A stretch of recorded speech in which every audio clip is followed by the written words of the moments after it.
ঈদের ছুটি শেষ, নারীর টানে বাড়ি যাওয়া মানুষগুলো আবারও যান্ত্রিক নগরে ফিরছেন। সকাল থেকে কমলাপুর রেলওয়ে স্টেশনে দেখা গিয়েছে রাজধানীমুখী মানুষের উপচে পড়া ভিড়। প্রিয়জনদের সঙ্গে ঈদ উদযাপনের স্মৃতি নিয়ে জীবিকার তাগিদে আবারও কর্মব্যস্ত জীবনে ফিরছেন তারা। রবিবার থেকে আবারও পুরোদমে কর্মচঞ্চল হবে যান্ত্রিক শহর। হাসিবুল ইসলাম শান্তর প্রতিবেদন।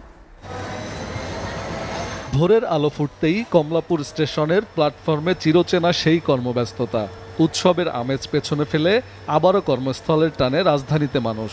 সকাল থেকেই কমলাপুর রেলওয়ে স্টেশন যেন এক জনসমুদ্র। সপরিবারে বাবা মা আছে, বাবা মার সাথেই করতে পারছি। কালকে থেকে আবার কর্মজীবনেই। একের পর এক ট্রেন এসে থামছে, আর প্রতিটি ট্রেন থেকেই নামছে হাজারো মানুষ। কেউ আসছেন একা, কেউ বা সপরিবারে।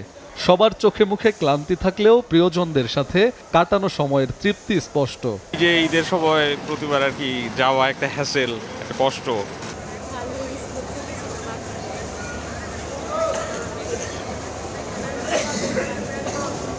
ফেরার পথে ট্রেনের শিডিউল বিপর্যয় না থাকায় কিছুটা স্বস্তি মিলেছে।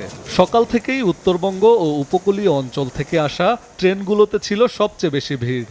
মেয়ে আছে, জামাই আছে, নাতিন আছে, মেয়ের বাড়িতে আর কি আমাদের সাথে একসাথে আমরা একটু আনন্দ ফুর্তি করবো।